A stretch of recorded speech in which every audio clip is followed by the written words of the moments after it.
Was Mercury in retrograde? Can we blame Mercury even if it wasn't? Oh, no, let's, because like my chart is full of it. Like I'm Gemini, Sun, Virgo, rising. I've got my Mercury is in Taurus. My Mars is in, that's Venus. My Mars is in Gemini. I've like, there's just, anyway, I've got like a lot, and it tends to like screw a lot of No, I understand. You guys are talking Chinese. I like my Mars in my stomach. A big Mars in my stomach, and that's all. That is so cool. That's cool that you're like, nah, not my thing. Well, I like it, but I'm not a connoisseur.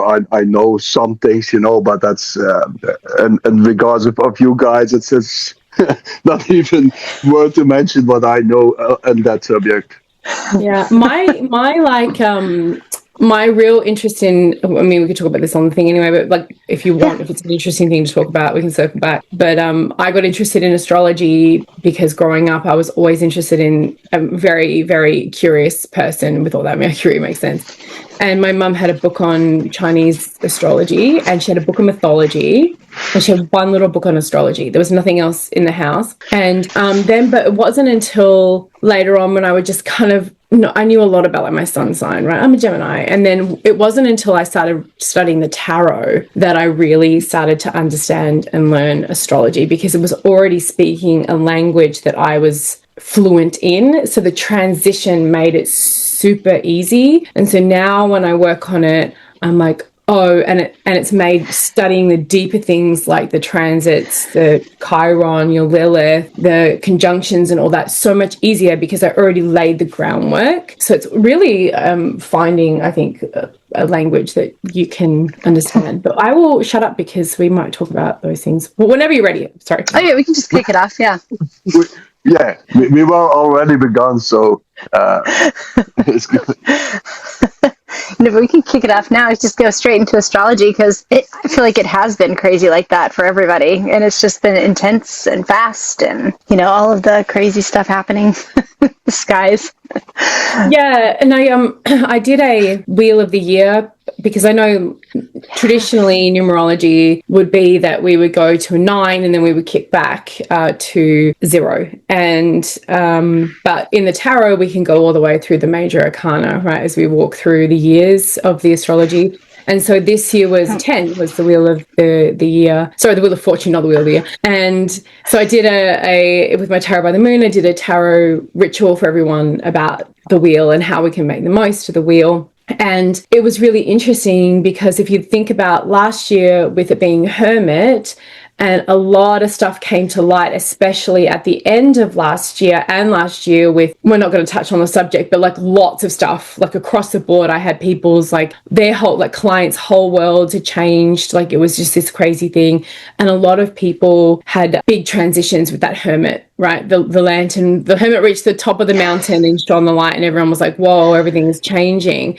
And then we've come into the wheel, and this is like, now we've got to learn how to dance in the change, because the change isn't going to settle until we reach next year and we hit that justice and we hit Libra. And I'm saying that like a North American now, and it starts to balance out a little bit more, because she sits, right? if we look at she sits in that stone or that throne in between two pillars, which mimic the two pillars in the Kabbalah of the Tree of Life. And she has the sword of truth and the scales of justice, also throwing to deities like Mahat, who would weigh your heart against a feather when you passed away in Egyptian pantheon. And so it's not going to be until next year that things start to feel like they're settling. So I said to everyone on that call, take it from one of the late greats, Bruce Lee, be like water. Be like water. Water flows. If water needs to be hot to make tea, it can. If water needs to freeze to get hard to protect itself, it can. Nourish yourself. Water your gardens where you want to see this bloom, because next year it will start to come into balance, where it might feel like you're pouring all this water into your garden, you're tending everything, you're crying all these tears, you're trying all these things, you're adjusting to all these changes. But the way you're going to get stuck is if you don't feel like you're failing this year, or you're trying things or you're scrambling, as far as I feel, with all the astrology that's happening this year and all the big transits kind of moving, and then we finally start to sink into something more stable, you're going to get stuck back in that hermit. Come to justice, you know, like really like move through. And I'm that's my thoughts on it anyway. Lots of endings this past year for everybody. It seems like on uptick in readings, uptick in although it is going what quite more? quick. What more should end? Maybe AI. I hear that you have something with AI. I don't know how you both feel about AI, but I hate it. I absolutely hate it, because it's not what I think a lot of people don't realize is that title alone is deceiving. I mean, I've been very loud about it on my social media, and I have for 3 years. I was not on the fence at all. I saw it coming and I was like, oh, I watched The Matrix in theaters in 1999, right? Like, I've seen the original Terminator movies. Like, why are we making this so easy for Skynet? But the thing that's crazy is that it's not real AI. It's generative. It means it is just Google on crack that rips us all off. Google on crack. It's Google on crack. It rips us all off. And it guzzles water. I love those social media trends where like people are like, ask me a question and I'll drink a glass of water and give you an answer. It's true. It's true. It's like Google used to just give you an answer, and now it's like, so I've disabled it across as much as I possibly can on like all my browsers and everything, because I hate it. And then the other thing, and I said this in my recent video where I was like, oh, I've already made quite a few people pissed off, like big people pissed off with me, like, and I don't care. I don't fucking care, because my stuff was stolen. All of my friends' stuff was stolen. My friends who are artists, their stuff was stolen. People who work in the film industry and in creative industries here in Vancouver, BC, who are tons of my friends, are going to lose their jobs. Like, so I'm like, no, fuck you, basically. So, but you're training it, you're replacing another human thing, which is training and development, someone's time and their job, to replace you. And how can we be that dumb? And when people say, oh, it's just an image on my profile, I'm like, if you actually took the time to zoom out and look at the cost of that from the humanitarian perspective of everyone's IP and all that, the environmental impact, and then the future impact, those three things, and not even the humanitarian impact with like the way that it's going to kick Indigenous people off their land, because where do you think they're going to go and do this? Or it's going to displace people. Like, look at what's happening in places where they mine all that stuff. And yes, they mine it for other things too, but an increase in requirement for these huge data centers is not a justifiable thing to be like, oh, they're doing it anyway. No. They're forcing more resources are going into this. That alone should make every person who is spiritual, as far as I'm concerned, say no. But apparently that makes me a dick. What is the reaction on that? How is that received? Do they say, okay, it's a good thing? It's a good thing in regards to spirituality and everything we go about? Or what do they say? What's the answer? It depends really, because I mean, I understand that humans are very protective by our DNA. I've done what a lot of people may not know about me is I studied developmental psychology. At university. And it was a long time ago, but I do keep up with, and also hormonal and children's developmental psychology as well. And I've done a lot of stuff professionally for relationships and communication and all that kind of jazz. And so hormonally and DNA, when we go right down to our memories of our DNA, we want to protect ourselves, which is why we love the sweet fat things, because they give us nutrients, because we could starve at any time, because we still haven't been on the planet long enough to realize that we don't need to be in survival mode. We can train our brain, but we need to do a lot of work to make it like not something that's riding the chariot, right? So a lot of people in survival mode, a lot of people have got enough really pressing things like paying bills and very important things that our society puts to the forefront, that giving a shite about what's going on with everything else is a luxury. And unfortunately it is. And I'm in a place where I can stand on a soapbox with a megaphone and be like, stop doing this. But the thing is like, this is one of the easy things we actually can stop doing, and you don't really need to think about it too much. But no one likes being told that they're being a hypocrite. No one likes being told that what they're doing has an impact or could be conceived as wrong. No one likes being told off. But what is, and I had this conversation with my coven on the weekend, what makes someone differentiates a spiritual person, it doesn't matter, or even a person who's done any work on themselves, from someone who is just autopiloting through life, is if you've been called out, or if you have been pulled up, even if it's like you've been told off by a manager because you were being constantly late, or you've had a friend go, yo, saying that, whatever you did, that was not okay, or what you're doing is damaging, being able to separate the what you're doing to the person, because that's a big thing we should all be remembering. You are not your action, you are not the words you said, and you have agency and power to change the things. It's not an attack on you, but that's very hard for people to also do. If you can be pulled up and sit down and go, yeah, you know what, you're right, I'm taking accountability for that, I'm going to reflect on that. Maybe you don't change straight away, or maybe you disagree, but if you can then go, yeah, cool, you're right, and then continue to be in spaces with people who have held you accountable, man, that is a powerful person. Because I can tell you, when I was training in Wicca back in the late 90s, early 2000s, you bet your butt if I put a foot out of line, I had an elder go, Ethony, what are you doing? And I've had to apologize for a bunch of stuff. It doesn't mean they don't love me or whatever, but I was young. I was 20. I was like 18, 19. I was young. I was like, of course I'm going to make mistakes.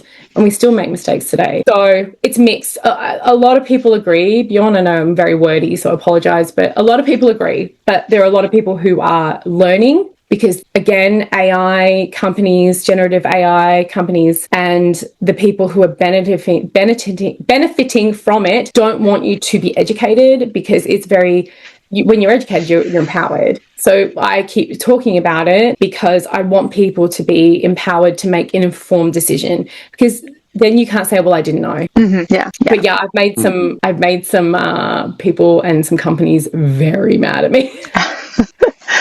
Oh, I say it's just the next, the next thing on putting it. But it's true, because I like how you said that too, that you can't tell people anything anymore, because nobody wants to be called out, but they don't even want to look at what they're doing. They're right no matter what.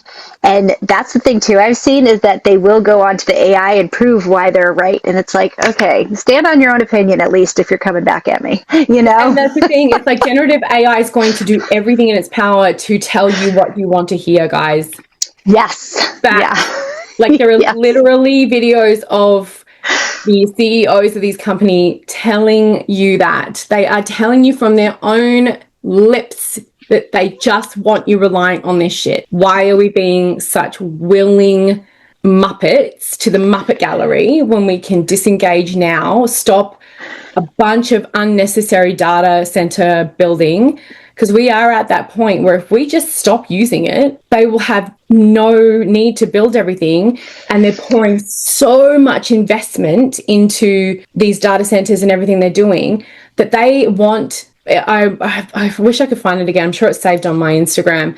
But this this expert who's like much smarter than me with finances and the way that the global economies are going, he said it's going to take 10 to 15 years for them to recoup the trillions of dollars they're investing right now. We can stop those companies in their tracks if we just fucking stop using it, because they've invested so much money, they will collapse. We are at the point where we can actually make a difference. And we've never been in a position, thanks to the internet and social media, which, has its pros and cons, and with informed connection from around the world, well, we can make decisions and like that. And we've seen it with what's happening and I'm not going to touch it, but what has been happening over the last 5 years in our politics, how we're talking to each other and things are coming to light.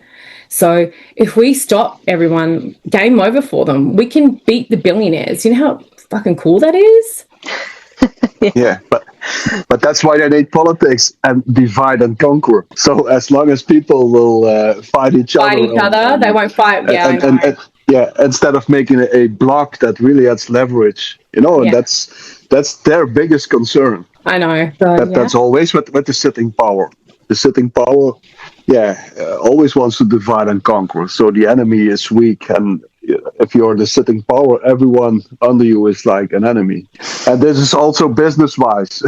So, but yeah, it would be great if there could be an international cooperation with people. Yeah, all people, not only people who live on creativity, but in the end, it's everyone's responsibility. And in that regard, I'm very hopeful for the future, but I'm not hopeful for most people. It just always, every time people say that, it always reminds me of like the French Revolution, because like they overthrew it, but they had camaraderie. Like they were meeting in person. We're always behind our computers. I think that's the biggest difference.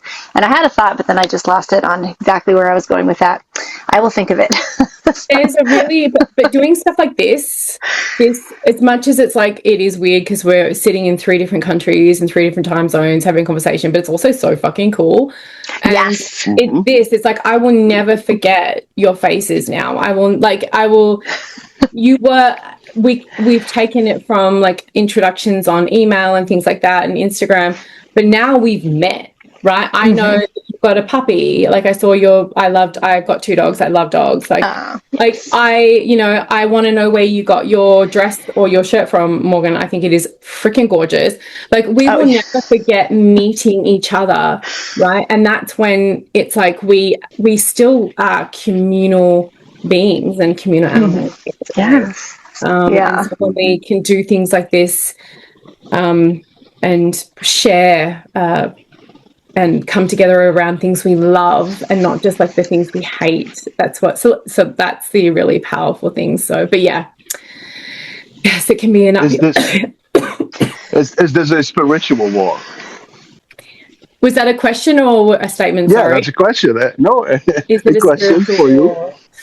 I don't know, because I don't know how many people would because spirituality and their spirit and spiritual practice is so esoteric and so liminal and hard to contain, and some people are very dogmatic about it, some people are a lot more open, and we all define it very differently. And then if you get down to kind of like the more quantum physics kind of idea, like the metaphysics idea as well, of, well, everyone's interaction with the divine, if you believe in the divine, which I do, or an intelligent connection or an intelligent universe, consciousness, is individual. So it's really hard, because whether you accept it or not, then we go into this whole reality thing of like, well, does that mean when you pass on, you're taking the constructs that you spent a lifetime believing, and then that's going to be mirrored in an energetic thing for your, like, it's so fascinating for when you pass on. So I think if you're spiritual, yes, because it's the devil card. AI technology is the devil card. And that's not bad. I love the devil card. Is one of my favorite cards in the deck. Capricorn, right? Ruled by Saturn. Rules, regulations, restrictions, and responsibilities. That's a great shadow, because many people want to bounce all those things, right? Mm-hmm.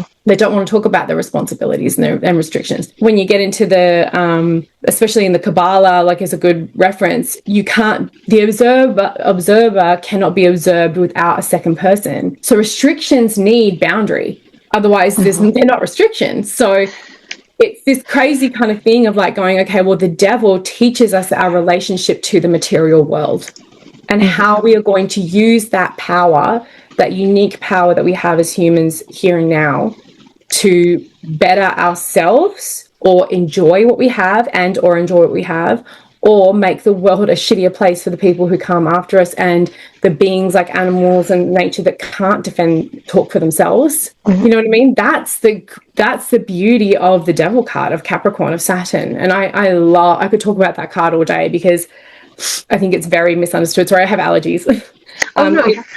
I think it's very misunderstood from a perspective of how empowering that card can be.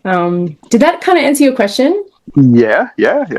And in many ways, and there we go, like you said, okay, the devil card, and how you look at it. Is there also a possibility that you can look at it that way on AI? Is it only evil, or could it be also beneficial in a good way? Yes, absolutely. Morgan, do you want to talk? Because I've just been nattering Oh, no, this is you. This is your stage. I want to hear what you say. He listens to me all day. Like, Okay. so. I'm obligated. I just let it come in, and I'm sitting here defenseless. All right, defenseless. I believe that one. Sure. But go ahead. Yes, I think it could be a fantastic thing. I think it could be a fantastic thing if we name it what it is, if there was a clear understanding and transparency behind everything, if we were compensated and asked if we could have our creations be used as training material, and if there are limitations, like the devil put on it, and if it was actually doing things that would make our lives easier. It's not. It's entertainment. Think about it. Why is it entertainment, everyone? And I love that post that's been going around for ages. It's like, listen up, boo. I want a Judy Jetson kitchen. I want an AI that like cleans my kitchen and does my laundry. I don't want it to take away from creativity, which is uniquely and innately human. Like, and I don't want that. That's my enjoyment. That's my magic. That is such magic, people. Like, if you don't get that is magic, that is taking away our magic, like I can't even, that's a whole nother thing. But I don't want it to do that. That's my happy place. It's one of my happy places. I don't want it to give me a tarot reading. I sit in the liminal. I work with spirit all the time when I'm reading. It's a ritual for me. It's a way to dig into these multi-layered, beautiful beings that we are, not spit out like the culmination of all the tarot books that are out there. So I wanted to do that. I wanted it to, with permission and with compensation to the scientists and everything that put that information in, I wanted to learn new things and share research for curing cancers, because there's thousands of cancers. When people say cure cancer, it's like there's a lot of different cancers and they all work differently. I wanted to work on ways that we can learn languages faster so that we can, like Translate we have right now, but wouldn't that be cool if we did have one of those little like clip things that we could like literally go anywhere and talk to anyone and learn more about our humanities? I think it would be fucking cool if it was used more. It's starting to do this, but used more to do like 3D holographic renderings of ancient cities. So when your kids go into a history class, they are fucking walking through ancient Greece. They are walking through ancient Rome. And then you can go and see, this is what it looks like now. You can go to the Pagan Gardens of Babylon. I think, and like, can you imagine for every neurospicy kid how amazing that class would be? That's phenomenal. Yeah, I've seen that. I've seen it. But on the other hand, would that be a good thing for the imagination? Yes, because you can do it in a way that, because it's not permanent, right? So what you could do, it would all be in the way in which you teach. So you could have, for the first layer could be, like if I was going to set that up, it would be like the first layer, I would actually have it modeled, like have maybe one of a temple like modeled as what it looks like today. So physically modeled for what it looks like today. And then talk about it and say, imagine this, and talk about it. Let the kids do it in the theater of their mind. But some people can't do that. Some people don't actually have that ability at all. So let the ones that do talk it through, so they can have a moment and then be like, do you want to see a painting? And then do the talk through again. But as you're talking through it, start painting this holographic temple. So you've given all three examples, what's now intangible, you've given the imagination time, and then you put that in and then be like, okay, well, what would we do in this temple? And have the kids like figure out like different things that they would never have seen, like, you know what I mean? So I went to school, like I initially went to school as a teacher and education in early childhood, and then I changed my degree to business and psychology. So I love education. I think education and for kids should be one of the most important, prioritized. All that trillions of dollars that are going to anything else to be put into healthcare, you know, any service where people are helping each other and animals and kids. Like that's what we should, and Mother Nature. But I think that would be so cool. Like I would want to go to that. Yeah. That'd be amazing. Yeah. You're totally right. And I like that too, because a lot of people can't see it, especially like people who can't see things when they meditate. That's why they pull the cards, because then they're looking at the card and then seeing it for themselves how they're going through that. So they kind of need that imagery to make the imagination for themselves. Yes, and that's why having so many different types of tarot decks can be really helpful, because it can give you different perspectives, right? Like, and moods and things like that. But when I do meditations for my coven or for people, I even just say, I try very hard. Like, I just did a whole bunch for my money magic cards. I have like a bonus class, and there's a bunch of meditations. So if there was a meditation in the book, you can go listen to it, because when there's meditations in the book, how are you you'd have to record it yourself. I was like, I'm not doing that. I'm going to do it for you. So I should do one actually for my Become an Exceptional Tarot Reader, to be honest, because I'm doing that book class soon. I know we'll do it. But and I say to people who can't see, just listen. And I've started to build in a feelings perspective as well, a somatic experience in the meditation, so that if they can't see it, they can at least feel it in their body. And even just listening to the words and the music and listening to your body can be just as powerful, because it's, we think of psychic or whatever, and we think of, clairvoyant, and that's one of the big ones. But there's a lot more. There's a lot of other ways that we can access spirit and information. So, oh my gosh, yeah. But now I want to walk through ancient temples. Can someone please make that happen? That'd be so cool. No, it's true. Because they started doing that during COVID. Nobody could go anywhere. So all the tour guides would be like, hey, pay to go through King Tut's thing. So everyone got on Zoom, and he had the camera and walked you through King Tut's temple. And then through, I did so many of those because my niece and I had a book club. So we read all the books first and then walked through all of that stuff. But they need to do the hologram, because that would be awesome. I've been to a couple of immersive exhibitions, and they used to always come to Australia. They don't normally come here, which is a real shame. I did the King Tutankhamun one. Yes. That was phenomenal. And I also did the Titanic immersion one. Did you do that? Yes, did you get the ticket at the beginning where you saw whether you survived or not? And even just I did not. I survived. I was a chicken farmer's daughter, and I survived. Pluck, bitches. But my dad didn't. My dad wanted to go, and I was like, ugh. And then I was like, this is amazing. But touching the iceberg, the big chunk of ice, and it was so immersive stuff works, So yeah, I think that stuff is really freaking cool. Yes. Oh no, that was, for anyone who hasn't done any of those, it is very amazing, because they do it everywhere. In Vegas, if you get to the United States, they have one in Antarctica. So it's negative whatever degrees, and they make you put on a cold suit, and then you walk through. You might actually give me an excuse to go to Vegas, because I don't gamble and I rarely drink, and I'm not a party girl. I'm just I am, but my parties are under full moon with drums. No, don't see. I hate don't, because they put Vegas as that, but it's so the arts there are amazing. They have an apocalyptic grocery store you could walk through, and then they have another exhibit where it's dreams. Every room is a different dream that somebody created the entire room, so it's you're walking through somebody's dreams. It's very, very, very artsy there. And then they have a 56 thing labyrinth where you're walking through this labyrinth, and so that's why Vegas people are oh, drinking and gambling I don't do. Me neither. But I am all about the art exhibits there, the interactive, the immersive, you're living in the art there. It's just so amazing. And then of course, you can get a drink and just go through completely blasted, but I never do.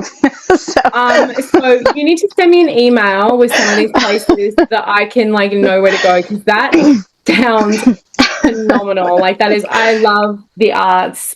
Yes.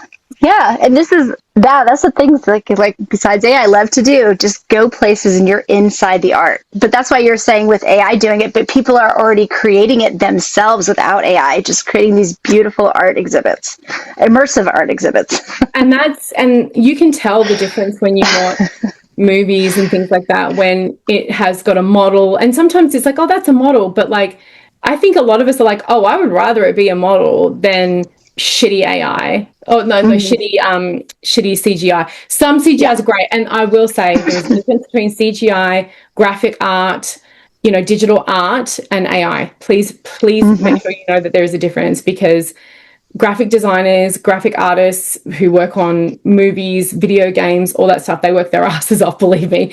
And there's a lot of art in that. But when it's like, when you can see like Lord of the Rings trilogy, one of my favorites movies of all time, you can tell when it's models, and it's just like it has this like textural kind of gorgeousness, Yeah. Yes.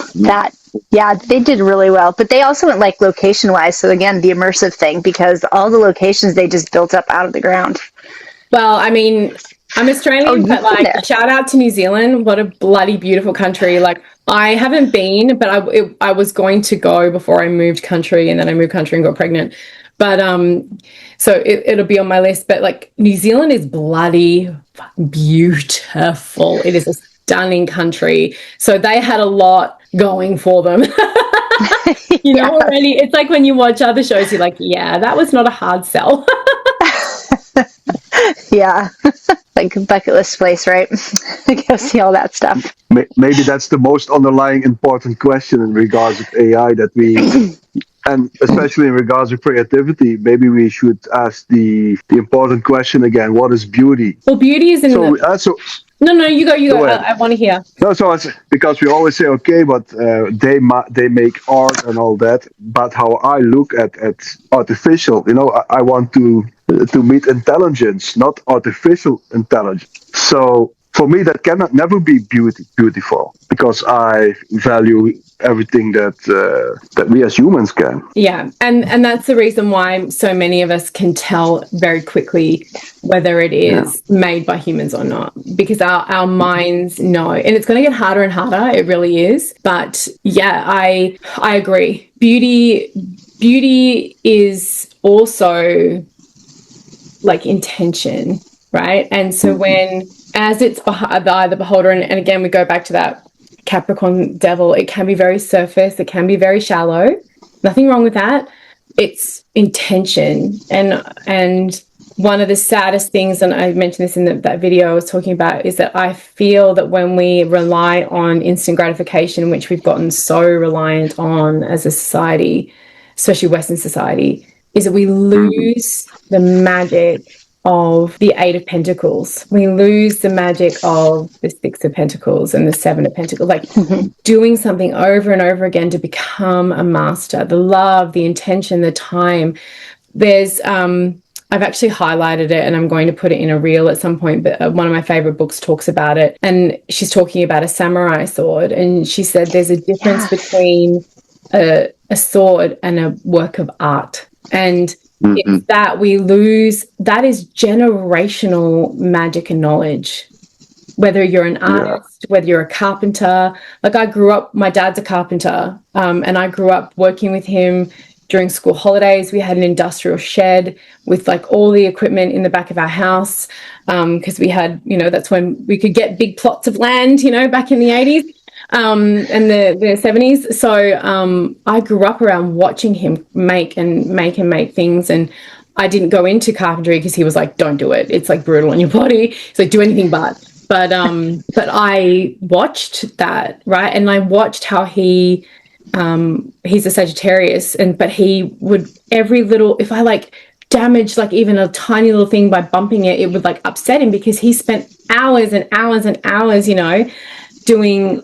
He would never like yell at me, but I could see that it's just like it would harm part of him, right? Because he's created this thing, and I think that's more beautiful.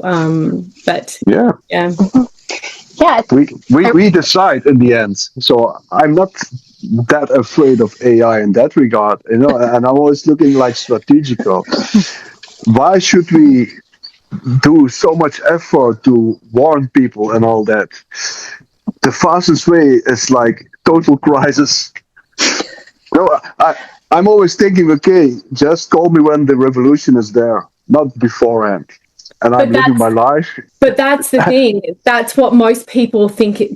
That's where most people are. And that's the danger, because most people think someone else will do it and it'll just fix itself. But it only fixes itself if we reach a level of people understanding at least what's going on. They might not have to do anything about it, but at least if they know what's going on, it can reach critical mass where it becomes the tipping point. Yeah, that's also, you can measure that. That is in percentage, that things that could kick off a revolution, but an idea that's then, from then on, unstoppable. That's also nature's law. Yes. But what I am saying, I'm pretty much sure that no one will save me. So I am prepared to save myself and my entourage. But for all the rest, if people don't want to listen, they rather have the total crisis. That's maybe an extreme idea, but that's how I think in that regard. So I'm not too bothered. I can see the danger, but I decided for myself, I don't die on my knees,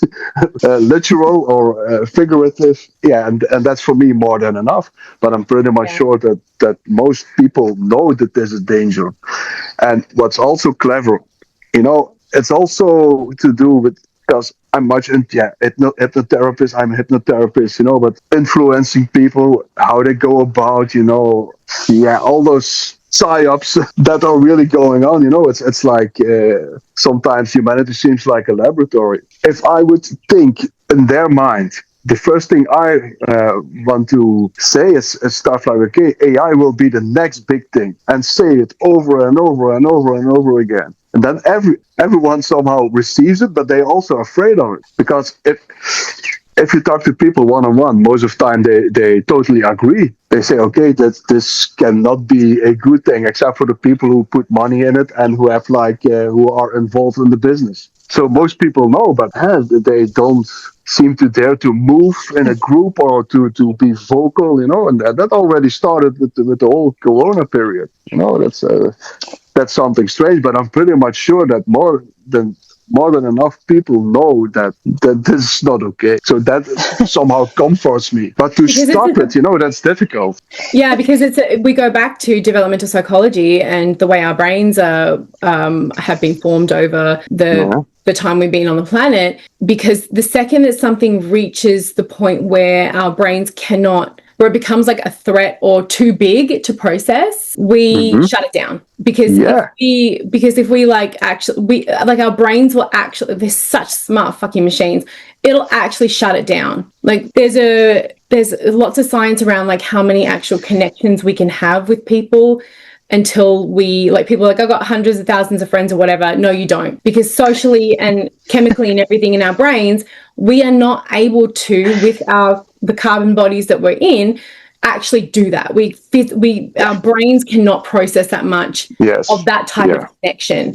So it's the same thing. It's like with meteorites coming down on whatever, they're thinking we could be hit by something at any time. We don't think about it because it's too big. God is too big. All these things are too big. So that's why when we break down the things to smaller education of what we can do, it becomes this less of this inevitability and more of this, these are the daily choices that we can make to shut it off our computers, to delete ChatGPT, to not use it, to tell people not to use it and why. And not in a soapboxy kind of way, but just sharing a reel of some of the crazy things that the AI CEOs say or whatever, just slowly informing people, because also our attention spans are like gnats. But the brain will shut it down. So that's why, again, I talk about it. Yeah. And I know because you study hypnotherapy, you're a hypnotherapist. So yeah, human behavior. I'm a self-proclaimed anthropologist, sociologist, and I always watch people. But when will people really move? That's when they are in crisis. And otherwise people are so much with extractions or distractions with everything to do material, quick fix. What can you do? They won't listen. But they will never shut up. So there's always crisis. There's no oil. There's no this. There's no that. But there is always the internet and television. That's always there.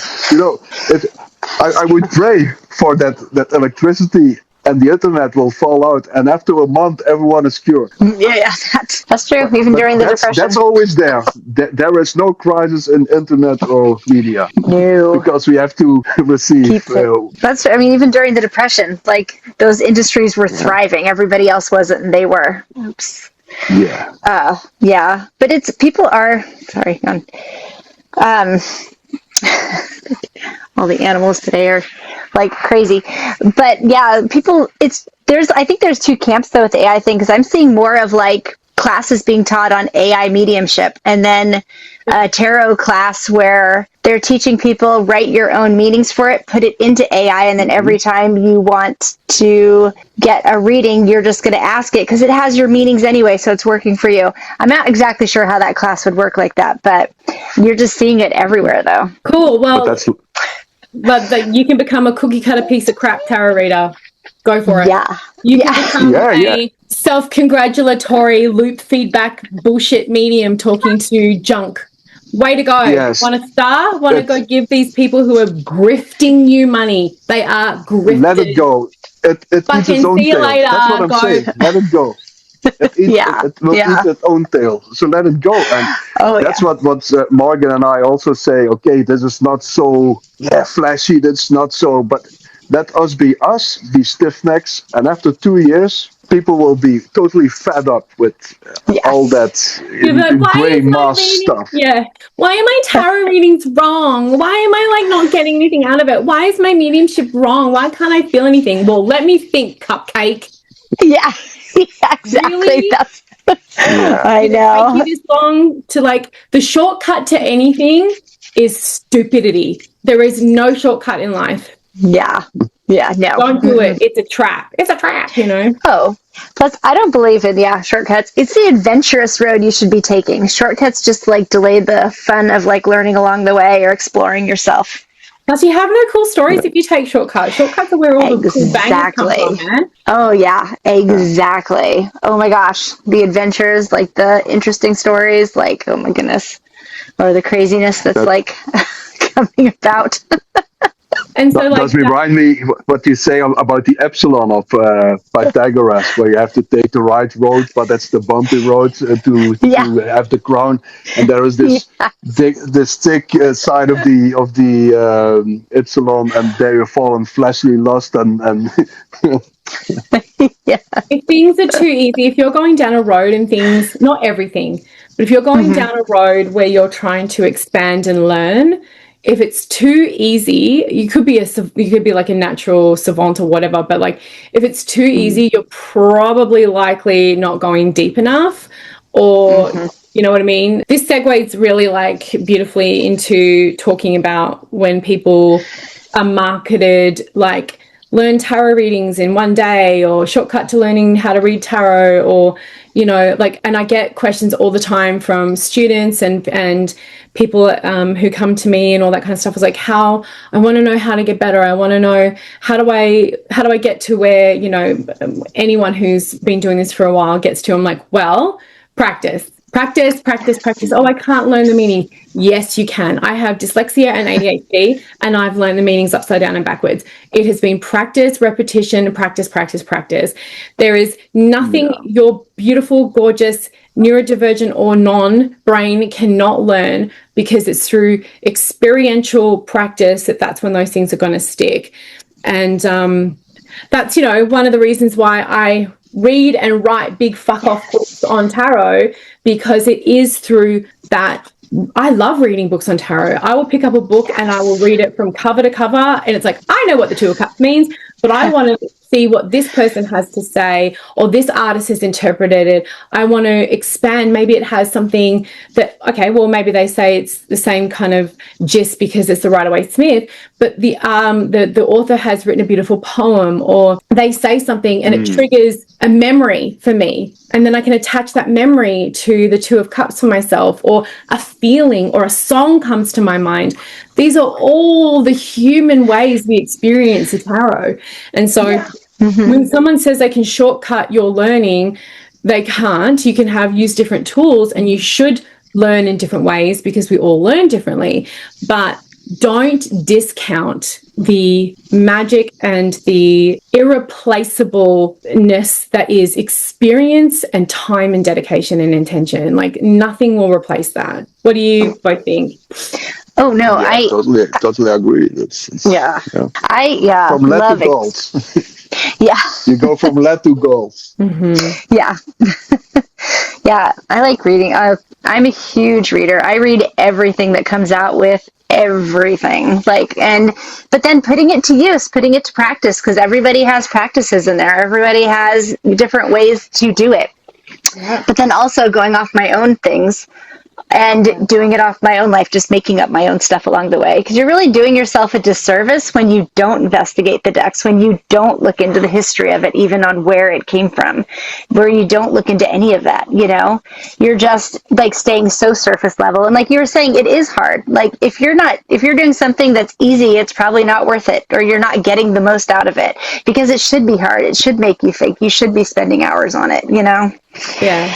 To really. And I even have, so within my reading space, which is where I am right now, like I have, if I'm working with a deck, I usually will have like the guidebook. Oh, yes. Right near, because I take them out and I put them in my little drawers.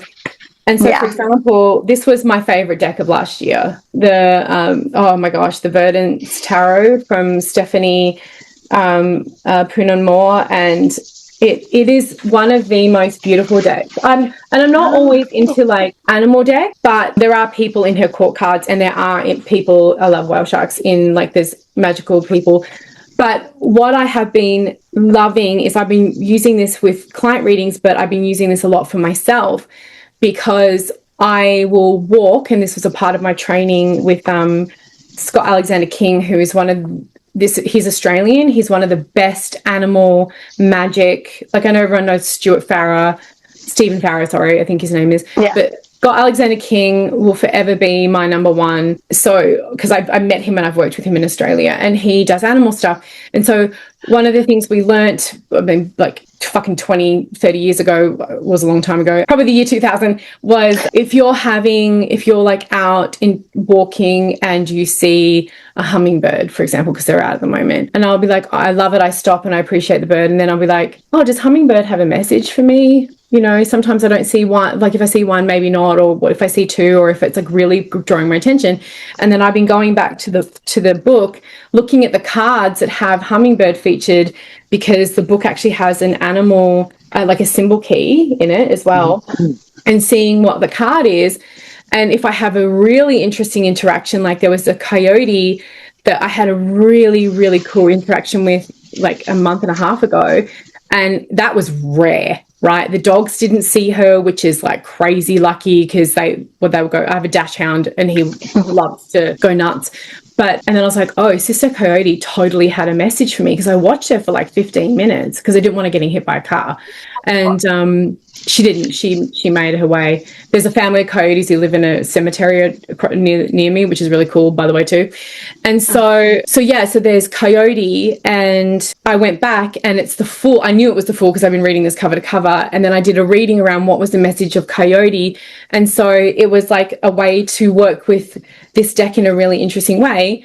And I've been reading the cards since I was 15, and there's new and interesting ways to do it, because this is speaking a beautiful, different language. So yeah, I love having my books out. Yeah. So what decks are you working with at the moment, Morgan? Sorry, I thought. Well, I actually, just because I've been traveling around so much, I recently was able to pull them all out. And there was this one that like I'd completely forgotten about, and the guy, and I wonder if I have it, wrote a chapter book. So it's an actual chapter book based on each tarot deck, and he walks through the tarot deck in this chapter book, and that's the guidebook. And I think it's Tarot of the Elves, and I'm trying to see if I have it. But maybe not. I'll have to look for it, because I just put it away. Okay, I'll have to look for it in a little bit. Okay. But yeah, I was going to say, I have so many decks, they get like lost in the shuffle. It's just too many. But the other one I've really liked working with is the Grimm's one, because it goes off the fairy tales. I actually have that one. I got it because it didn't have a really good deck, but each one is a Grimm fairy tale, and so you can kind of see the relation between. Oh, sure. So that's AI. AI created, right? No, is it? No, because I like I knew the you were fairy going to say tale that one. because I got that one, and I was like, it's so Ah, funny. It's all generative oh my AI. gosh. Even Well, the I book. like Yeah, there you go. there. I know, because that's about it. But I There love you go. fairy tales though, So so do I have to I. look for a new fairy tale one because each card's off a Grimm one. So I was like reading the Grimm stories too, which now I got to find the Grimm book too. I will send you some recommendations Yes. because I Yeah. love that vibe for me. I often say with my Yes. son, I'm either a Care Bear or I'm Morticia Adams. Yeah. Those are my two sides. I'm like gothy girl who Yeah. Halloween 24/7, give me ghost Yes. cemeteries, creepy Yes. haunted stuff. But then I'm also a Care Bear. Like I love hugs and loves and kindness and gratitude and rainbows and all those things. So those are my two. So I'll send you some Oh recommendations. no. But that deck Yes. is generative AI created, and the book is also generative AI written. Well, I haven't read the book yet, but because I was going off of each one, like looking up which Grimm story it is, and going off of mine. I'm usually really good about seeing them because I was actually showing Bjorn some of the AI decks that were sent to me as gifts. I don't know if you remember that, where I was actually showing you the decks that I got that I could tell were AI just by Yeah. looking at them, and we were going through those ones because it's just crazy. Then, yeah. I'm Sorry. trying to think. Oh no, you're fine. I'm glad to know these things because I like it when, like, I just ordered Andrea's new one, the Tarot of the Cross Destiny. So I'm be excited to get that one because that I know is not AI. Yeah, But and looking at if you can find progression art, that's going to be yeah, a big tell. But I've got okay. I Here, I'll have look some that. recommendations of decks because I love fairy Oh tales. yes, You have the yes. Lisa Hunt one, right? In your All of set. hers. Oh Yes, my god. actually, I'm sure And that's she's like somewhere the here. sweetest woman too, by the way. Like Yes. she's an angel, so like I love her. But I will send you some Yeah. more of those like dark. But Oh, yeah, here. I was Yeah, I've so got bummed. the. That's Selena Moore. Yeah. Yes, I got that one. Well, I have the tarot one too, but I don't know where the tarot one's at. Yeah, yeah. I love using this one though. That's why it's right here. I love that one too.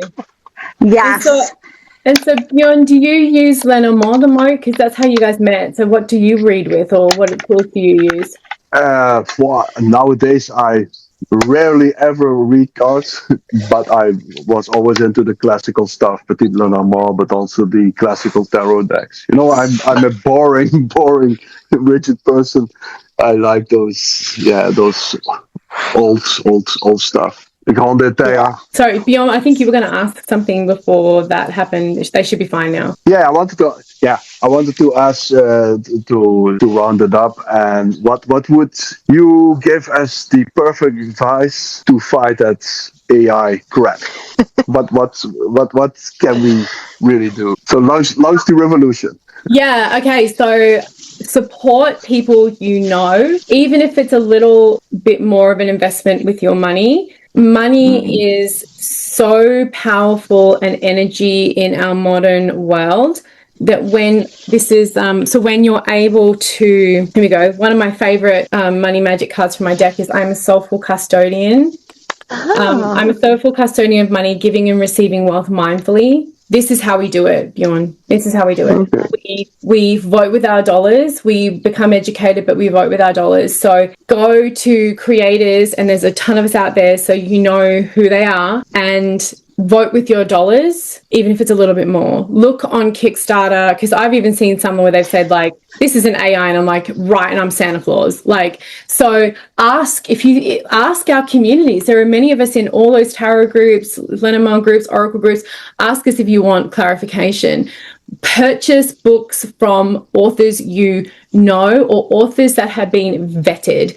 So when you're on Amazon, for example, if that author has, like, I think there's one called like Mira Silver or whatever, has 1,000 books, really, Queen, Yeah. really, like even Stephen fucking King, the master of cracking it out, hasn't got that many. It's AI. If it's a company, if they don't have a photo, I love that this person's one as well has like their like head thing is like wrapped into their hair. It's blended so badly. Anyway, so like you vote with your money, and just that is the way to do it. Stop using it when you can, crack open a book, learn how to do research the old-fashioned way, because honestly, like, there's a reason why we have bibliographies and why many of us read and why we have read. It's like, you do not, because it's a loop. AI is a loop. So you're never going to learn anything new. You're never going to broaden your horizon with just the same shit over and over and over again. It's just this gross loop. So yeah, but vote with your dollars and demand better of your publishers, right? It wasn't 2016 was when I put my Kickstarter up for my Awakened Soul Oracle, and I had so many people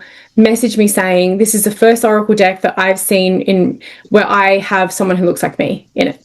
We pushed body positivity. We pushed inclusion. We had that tag years and years ago, Tarot So White. We pushed for better quality. We have got so much fucking power as the purchasers. And now with the market being so demanding, our money is worth so much more. You have no idea. Like with all of the publishers and everything asking if we will share decks or promote them, you are saving them thousands and thousands and thousands of dollars because you already have a hot audience. You are literally doing them a favor. It's not the other way around. Don't get it twisted. So demand better of them. If there is something that is AI, write back to them and say, every tarot person, write back to them and say, what the fuck? Go to Amazon and write a review saying, this is clearly AI. This is, I mean, I do it too, but write to the publishing houses, like, let them know that this is not okay. Like, it'll take 2 seconds to write a template. Little template, be like, I know this is AI. We don't want AI decks. I don't know how many times we have to tell you this. This is crap.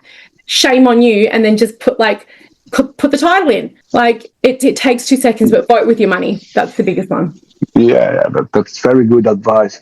We don't need AI. We need I.